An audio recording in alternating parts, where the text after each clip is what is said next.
நீங்கள் ரொம்ப நேரம் யூடியூப் ஷார்ட்ஸையோ இல்லை இன்ஸ்டாகிராம் ரீல்ஸையோ ஸ்க்ரோல் பண்ணிக்கிட்டே இருக்கீங்க. பட் அப்படி ஸ்க்ரோல் பண்ணிட்டே இருக்கும்போது சடனாக ஒரு ஃபீல், நம்ம எதுக்கு இன்ஸ்டாகிராம்குள்ளே வந்தோம், நம்ம ஏன் யூடியூப்ல என்ன ரீசனுக்கு வந்தோம் அப்படின்னு நம்ம யோசிக்கும் போது நம்மளுக்கு எதுவுமே நம்ம பிரெயினில் ஸ்ட்ரைக் ஆகாது. நம்ம பிரெயின் அப்படியே ஒரு எம்டியான ஸ்டேட்டில் இருக்கும். அண்ட் இப்படி இருந்துச்சுனாக்கா உங்கள் பிரெயினை ஹைஜாக் பண்ணியிருக்காங்கன்னு அர்த்தம். அண்ட் உங்களை ஹைஜாக் பண்ணது இந்த YouTube, Instagram R even Twitter, Facebook, இதோட அல்காரிதம் தான்.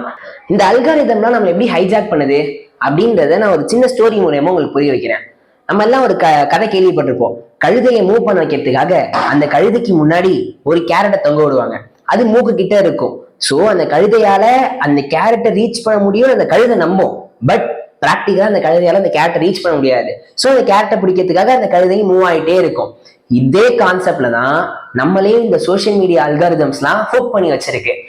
அடுத்த ரீல், அடுத்த ஷார்ட், அடுத்த போஸ்ட் பயங்கர இன்ட்ரெஸ்டிங்கா இருக்க போதே, பயங்கரமா இருக்க போது அப்படின்ற நம்பிக்கையில நம்ம ஸ்க்ரோல் பண்ணுவோம். ஒரு 2-3 ரீல் ரொம்ப போரிங்காவே இருக்கும். நம்மளுக்கு என்னடா போரிங்கா இருக்குன்னு தோணும். பட் ஆனால் 4வது ரீல் வேற லெவல்ல இருக்கடா, உங்களை கொஞ்சம் சாட்டிஸ்ஃபை பண்ற மாதிரி அந்த ரீல் இருக்கும். திருப்பி அதே சைக்கிள் கண்டினியூ ஆகும். இந்த மாதிரி உங்க எக்ஸைட்மெண்ட்டோட அவங்க பிளே பண்றது மூலியமா தான் உங்க பிரெயினை அவங்க ஹைஜாக் பண்ணி வச்சிருக்காங்க.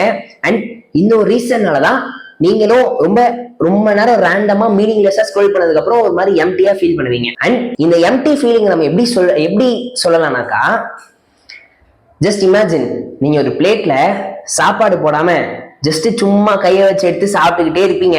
உங்க வாய் மட்டும் அசைக்கிட்டே வேலை பார்த்துக்கிட்டே இருக்கும். பட் நீங்க எதுவுமே சாப்பிட்டுருக்க மாட்டீங்க. அந்த மாதிரிதான் இதுவும். நீங்க எதுக்கு பாக்குறீங்க, ஏன் பாக்குறீங்கன்றதே தெரியாம உங்களோட எனர்ஜி மட்டும் ஸ்பெண்ட் ஆகிட்டே இருக்கும். பட் மீனிங்ஃபுல்லா நீங்க எதுவுமே பண்ணிருக்க மாட்டீங்க. அண்ட் இதனாலதான் உங்க பிரெயின் ஒரு எம்டியான ஸ்டேட்ல இருக்கும். இந்த மாதிரி நீங்க கன்சிஸ்டன்டா ரொம்ப நேரம் மீனிங்லெஸ்ஸா ஸ்க்ரோல் பண்றதுன்றது ஒரு பெரிய நெகட்டிவான விஷயம்.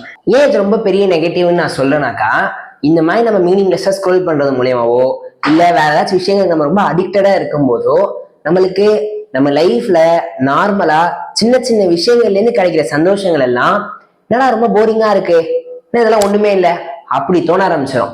இது உங்களுக்கு ஒரு கதை மூலியமா சொல்லி புரிய வைக்கிறேன். ABC அப்படின்னு 3 பசங்க இருக்கானுங்க. இந்த B அப்படின்ற பையனுக்கு AC அப்படின்ற டிஃப்ரெண்ட் ஃப்ரெண்ட்ஸ். இந்த A கூட இந்த B டைம் ஸ்பெண்ட் பண்ணும்போது அந்த ஏவோட லைஃப் ரொம்ப போரிங்கா நார்மலான ஒரு லைஃப் எப்படி இருக்குமோ அந்த மாதிரிதான் இருக்கும்.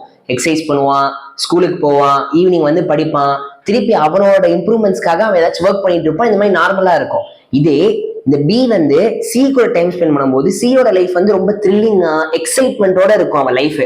ஸோ இந்த Bன்ற பையன் என்ன பண்ண ஆரம்பிச்சான், ஏன்ற பையனோட டைம் ஸ்பெண்ட் பண்ணும்போது ரொம்ப போரிங்கா ஃபீல் பண்ணதுனால இந்த C அப்படின்ற பையனோட லைஃப் தான் ரொம்ப எக்ஸைட்மெண்டோட த்ரில்லோட இருக்குல்ல. ஸோ இவனோட டைம் நிறைய ஸ்பெண்ட் பண்ண ஆரம்பிக்கிறான். அப்படி இவனோட டைம் நிறைய ஸ்பெண்ட் பண்றான். இன்னும் எக்ஸைட்மெண்ட் லெவல், அடுத்த லெவல் எக்ஸைட்மெண்ட், அடுத்த லெவல் த்ரில்னஸ் அப்படின்னு 2 பேரும் மாறி மாறி பயங்கரமா ஃபன் பண்ணிருக்கானுங்க அவங்க லைஃப்ல. பட் ஒரு கட்டத்துக்கு மேல இந்த Bக்கு என்ன ஆயிடுச்சு, இந்த விஷயமே ரொம்ப சேச்சுரேட் ஆயிடுச்சு. முன்னாடி என்ன எக்ஸைட்மெண்ட் கொடுத்துட்டு இருந்துச்சோ அதுவே ரொம்ப போரிங் ஆக ஆரம்பிச்சிருது. பட் இருந்தாலும் இந்த B என்ன பண்றான், A கிட்ட போனா இதோட ரொம்ப போரிங்கா இருக்குன்றதுனால C கிட்டக்கே அவனோட டைமை ரொம்ப நேரம் ஸ்பெண்ட் பண்ணிட்டே இருக்கான். இதே எக்ஸாக்ட் லூப்ல தான் நம்மளும் மாட்டிட்டு இருக்கோம். ஜஸ்ட் சின்ன சின்ன விஷயங்கள்ல இருந்து எஸ்கேப் ஆகிறதுக்காக வேலைகள், சின்ன சின்ன விஷயங்களை நம்ம ரொம்ப தள்ளி போடுவோம். ஒரு விஷயத்துல ரொம்ப ஃபோக்கஸ்டா செய்யணும்னாக்கா அதை செய்ய மாட்டோம்.